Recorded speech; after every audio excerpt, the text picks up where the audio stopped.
Assalamualaikum warahmatullahi wabarakatuh. Channel ini membahas tentang dimensi sejarah Indonesia. Materi video ini diambil dari berbagai sumber. Buang energi negatif dan ambil sisi positifnya. Selamat menyaksikan. Membedah sejatinya Sabdo Palon full version.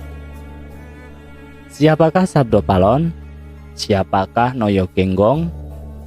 Benang merah Sabdo Palon, Ugo Wangsit Siliwangi, Ramalan Joyoboyo, Kalki Avatar, Yesus the Messiah, Imam Mahdi, Satrio Piningit, Ratu Adil, dan cerita-cerita tentang akhir zaman.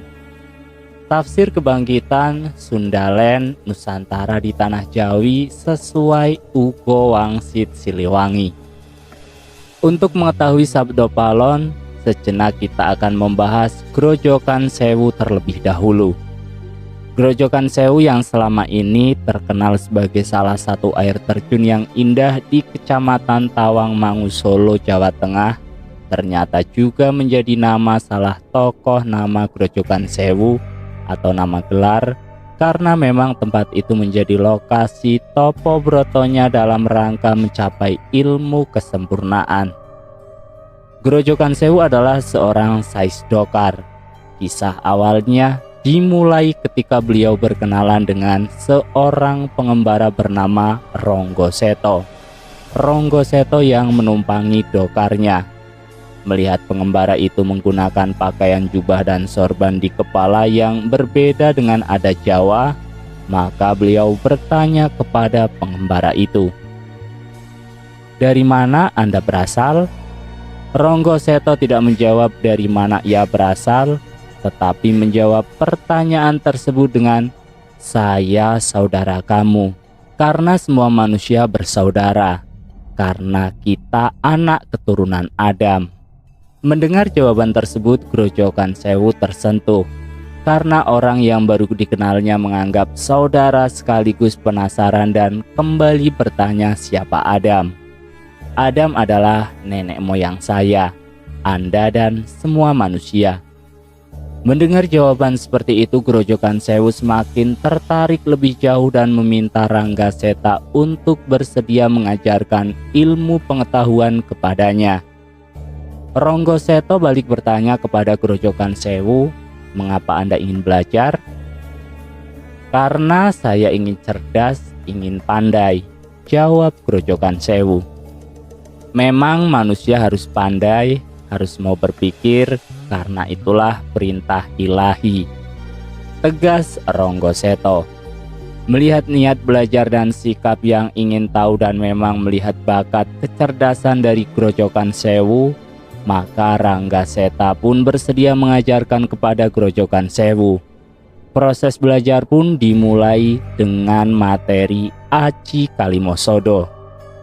Karena memang bakat kecerdasan dan niat yang bersungguh-sungguh, maka proses belajar Grojogan Sewu pun berjalan dengan cepat.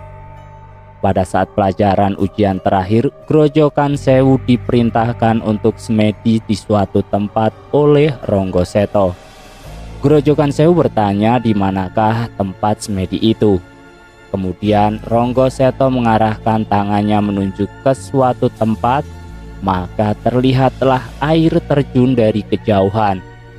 "Bersemedilah kamu di sana. Di balik air terjun itu ada goa, dan goa itulah tempatnya." Mendengar perintah dari Ronggo Seto, lalu Grojogan Sewu pun menyanggupinya. Perintah semedi ini sekaligus perpisahan antara Grojogan Sewu dengan Ronggo Seto. Pada saat itu Ronggo Seto mengatakan suatu saat kita akan bertemu lagi, dan beliau juga berpesan, "Jadilah insan yang bermanfaat dan tegakkanlah keadilan."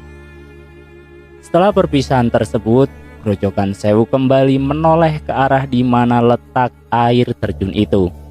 Namun air terjun itu tidak terlihat, dan Grojogan Sewu pun akhirnya menelusuri ke arah yang tadi ditunjukkan oleh sang guru. Kisah proses pencarian lokasi semedi yang dilakukan oleh Grojogan Sewu ini sama halnya dengan Prabu Kian Santang ketika diperintahkan oleh Sayyidina Ali untuk mencari sebuah bukit yang akhirnya tiba di wilayah Bukit Godog Garut. Setelah semedi Grojogan Sewu selesai, maka paripurnalah aji kalimosodonya. Selain berguru kepada Ronggo Seto, Grojogan Sewu pun belajar kepada Semar Bodronoyo. Dan dari Semar Bodronoyo, inilah beliau diberikan cemeti Amarasul yang bentuknya seperti gagang tongkat, kurang lebih panjangnya 30 cm. Jika senjata ini digunakan, maka akan terlihat cahaya atau menyala seperti pedang maupun cemeti. Lalu siapakah Grojogan Sewu? Grojogan Sewu adalah pembimbing raja-raja Nusantara dan para wali. Karena beliau diberikan semacam wewenang atau manda dari Semar Badronoyo untuk mengajarkan hikmah dan ilmu kesempurnaan kepada para raja-raja dan para wali di Nusantara, bahkan sampai masa sekarang ini. Siapakah yang pernah belajar kepada beliau? Hampir semua raja-raja Nusantara dibimbing oleh beliau. Dan salah satunya adalah Raja Brawijaya yang menghilang atau moksa di puncak Gunung Lawu, dan Prabu Siliwangi Raja Pajajaran yang tilem ngahyang atau panafilah. Nah, dari sinilah tampak benang merah mengapa kisah Sabdo Palon dan Ugo Wangsit Siliwangi seperti pinang di belah dunia, ibarat kunci dengan gemboknya. Apa hubungannya kisah Grojogan Sewu dengan Sabdo Palon? Grojogan Sewu adalah Sabdo Palon juga Noyo Genggong. Grojogan Sewu adalah gelar seorang insan yang mampu mengajarkan ilmu, mengucurkan ilmu, laksana air yang mengucur. Grojogan Sewu adalah seorang yang mengucurkan ilmu atau orang berilmu, sehingga dia mendapatkan mandat atau wewenang untuk mendidik para raja Nusantara maupun para wali. Setiap ucapan Grojogan Sewu atau ketika dia mencurahkan ilmu para muridnya, ucapan Grojogan Sewu sama dengan sabdo. Lalu palonnya apa?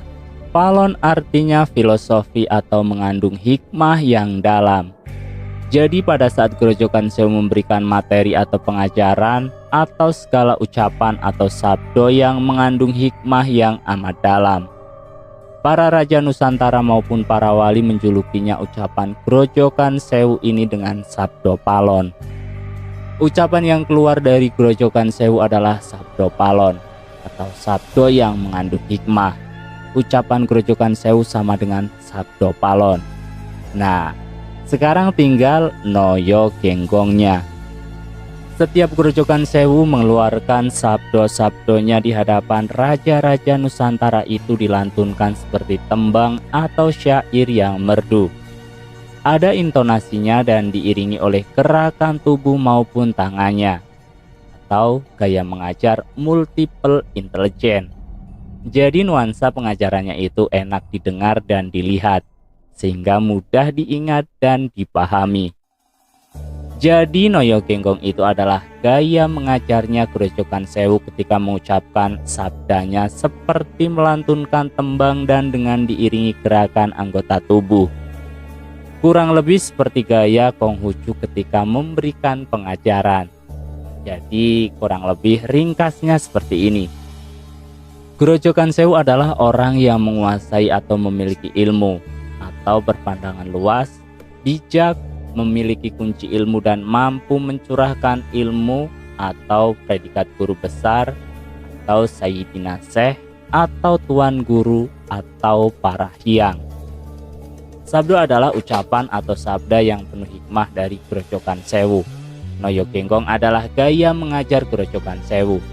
Selain substansi materi yang disampaikan penuh hikmah, penyampaiannya pun enak didengar dan mudah dipahami, karena dikemas seperti tembang dan diiringi penguatan oleh gerakan-gerakan anggota tubuhnya.